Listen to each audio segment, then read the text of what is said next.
Je clappe.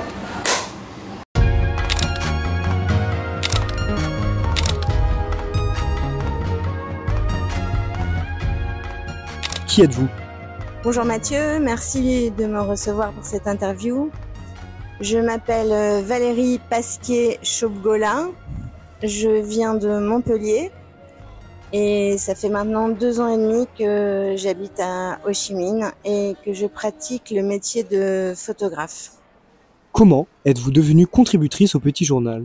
J'ai rencontré Capucine Camon à l'époque en Inde où elle était en charge du Petit Journal de Chennai. Et je l'ai aidée avec une participation sur la ville de Pondichéry, où j'ai fait des photos et des articles pour le Petit Journal. En quoi consiste votre contribution au Petit Journal Vietnam? Alors en arrivant en fait à Ho Chi Minh, au début Capucine Camon n'était pas là. C'est une coïncidence en fait. Elle s'est retrouvée à Hanoï assez rapidement. Et donc on s'est remis en contact et je lui ai proposé de faire simplement cette fois-ci une photo, étant donné que mon métier n'est pas un métier de journaliste et que je m'intéresse principalement à la photo. Et l'idée donc de cette photo de rue n'est pas une idée de faire une photo esthétique forcément ou du déjà vu du Vietnam, mais plutôt des détails ou des moments qu'on verrait plus particulièrement donc au Vietnam. Pouvez-vous décrire votre processus créatif? Le processus créatif, il est déjà que en tant que photographe de rue, la première chose c'est être dans la rue. Donc c'est sortir, regarder, être attentif, essayer de voir les différences d'une ville à l'autre. J'ai d'abord fait des repérages. J'ai décidé d'aller voir différents districts de Ho Chi Minh et ensuite j'ai déterminé des lieux. Étant donné que la ville est vraiment immense, j'ai décidé d'aller plus particulièrement dans des endroits où j'avais eu des émotions plus fortes ou où je me sentais mieux en fait aussi, peut-être en m'enfonçant dans les rues. Ce que je recherche, c'est sortir un peu des chemins touristiques, donc m'enfoncer, aller dans ce qu'on appelle ici des M, donc des petites ruelles, qui sont des lieux qui sont assez sombres, où en général je me retrouve toute seule en tant que européenne dans ces quartiers, au milieu de ces gens. Non, mais on peut dire que, en fait, à Ho Chi Minh, il y a vraiment une particularité, c'est ces petites M qui permettent, en fait, de passer d'un quartier à un autre et de rejoindre des artères, tout en en ne pouvant passer que à pied ou en scooter. Donc, c'est des endroits où il y a aussi, on va dire, moins de trafic et qui sont aussi plus authentiques. Ce que j'aimerais partager avec le Petit Journal, c'est ma technique en tant que photographe de rue, qui est en fait marcher, et on n'est jamais vraiment certain d'avoir la photo du jour ou la photo qu'on va garder ensuite dans son ordinateur. C'est beaucoup donc de marche. Mais c'est une très très belle façon aussi pour moi de découvrir la ville et leurs habitants, leurs habitudes. Et donc ce que je recherche dans mes photos de rue, c'est d'avoir une vision où on puisse comprendre qu'on est au Vietnam d'une certaine façon. Et elles seront en couleur ou elles seront en noir et blanc. Ça, c'est mon œil qui le dira au dernier moment. Quelles sont les spécificités de la photo de rue? Donc ça fait à peu près 12 ans que je me suis vraiment lancée dans la photo en tant que professionnelle. Avant, j'ai toujours été avec un appareil photo, mais je vais dire que j'étais amateur. Et ces 12 ans, je les ai passés avec des moments intenses, mais aussi avec des moments où je n'ai pas fait de photos. Et par contre, j'ai beaucoup appris. Et à la différence de la photo de portrait ou de la photo d'entreprise ou de paysage, la photo de rue, je pense que c'est vraiment la photo la plus difficile parce qu'elle est aléatoire. Si on n'est pas dans la rue, on n'aura pas de photo. Et on est dépendant aussi du temps, de la lumière. Et la chose que j'aime particulièrement avec la photo de rue, c'est d'arriver justement à montrer le réel, la vraie vie des gens, et absolument pas quelque chose qui soit monté ou pensé à l'avance. Donc un des désavantages quand même avec la photographie de rue, c'est que je me suis souvent sentie quand même assez seule à marcher, à déambuler avec mes appareils.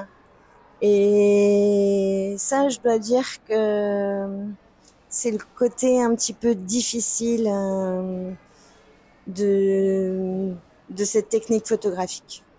Qu'est-ce que vous appréciez à Ho Chi Minh en tant que photographe? Donc, ce qui me plaît vraiment à Ho Chi Minh par rapport à d'autres villes, c'est surtout la diversité. Il y a énormément de gens toujours dans la rue, ça grouille, ils vivent beaucoup dans la rue. Donc c'est vrai que pour un photographe de rue, c'est quand même agréable de voir tous ces gens. J'aime aussi beaucoup les différences d'âge qu'on peut trouver entre la jeunesse et les personnes âgées, ce mélange, tous les mouvements qu'il y a entre surtout le trafic en fait. C'est-à-dire que c'est devenu un peu un sujet. Et qu'est-ce qui vous dérange?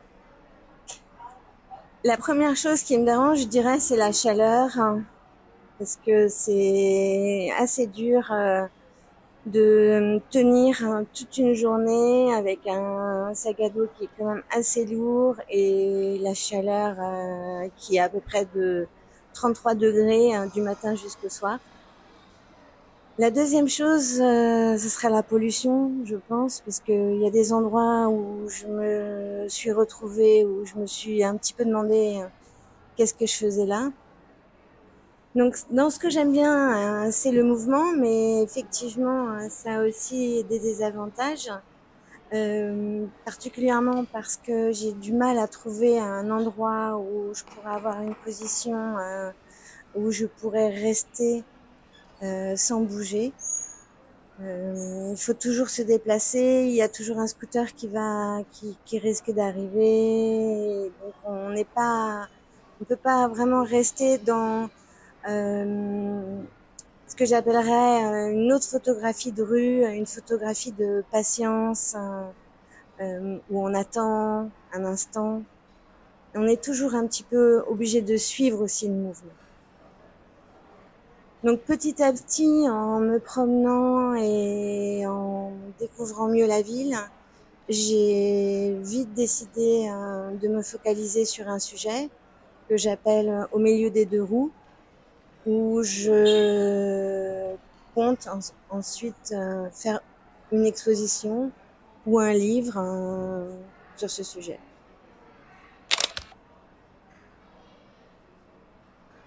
Quelle est votre relation avec les gens que vous prenez en photo? À la base, je fais pas de la photo pour faire du portrait de personne.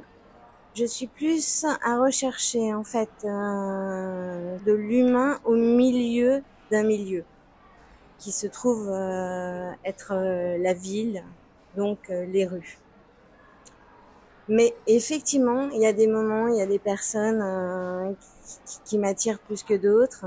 Et donc, je m'avance. Je me cache jamais, en fait. Je suis toujours vraiment devant eux. J'ai pas de téléobjectif, donc je suis obligée d'être près si je veux arriver à avoir un portrait de plus près. Donc, comme tu as pu un peu me voir quand tu m'as suivi un moment, je demande une certaine permission et je vois de suite si les personnes ont envie ou aiment la photo en général et veulent se prêter au jeu. Je ne force jamais. La langue est-elle une barrière lorsque vous travaillez? Au départ, la barrière de la langue, j'ai cru vraiment que ce serait un problème et j'avais préparé des petits papiers en fait en vietnamien où j'expliquais en 3 lignes en gros mon idée et pourquoi j'étais là et pourquoi je voulais les photographier. Puis je me suis rendu compte qu'en fait finalement je suis obligée en fait d'utiliser des gestes. Donc je l'ai un peu appris aussi avec l'expérience. Et j'utilise aussi beaucoup le sourire.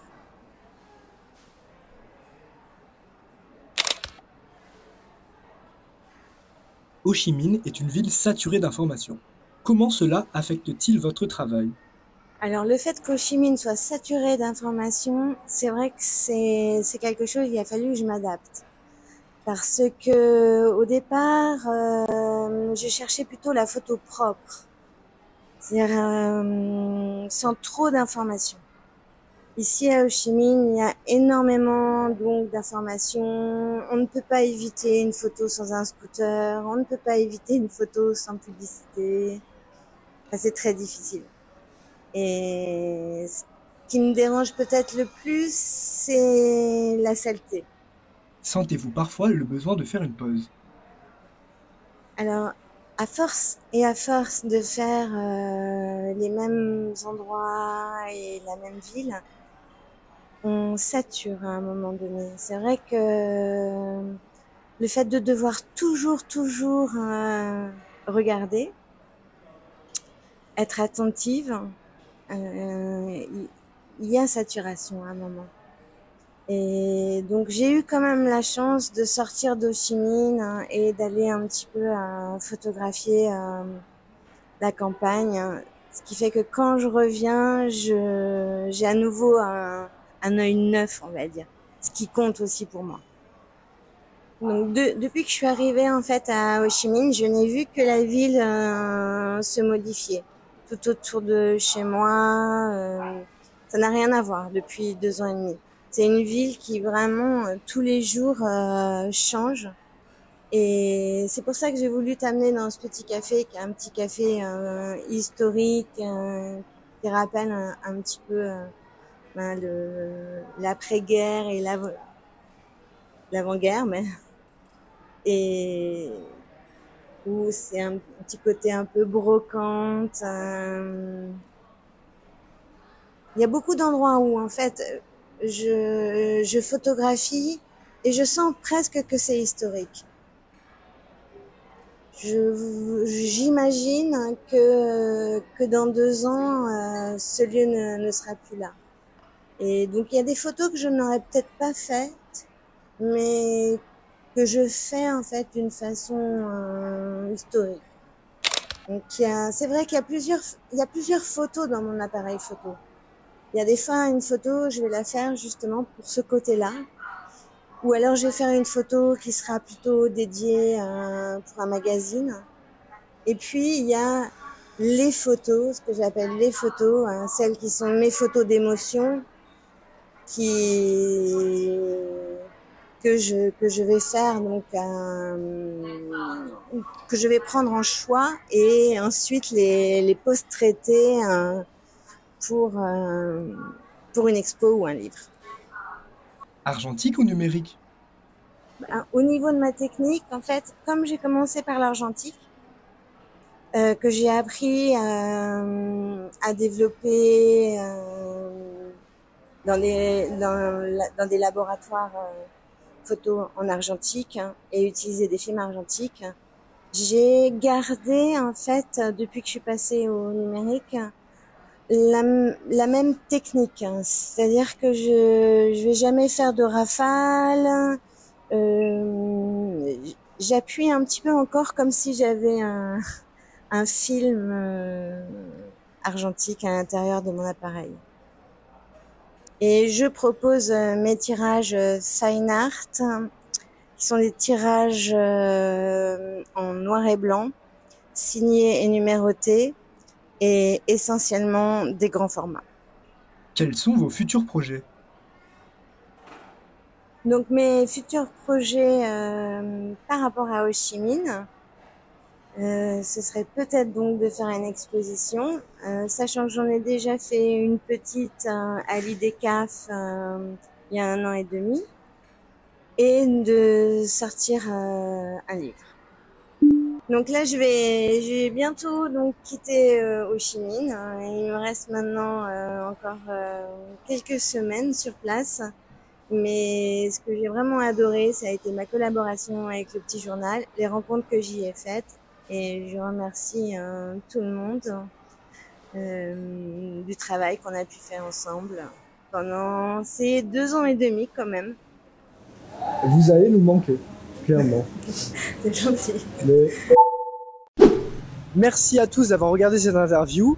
Le Petit Journal remercie chaleureusement Valérie pour le temps accordé et lui souhaite une bonne continuation.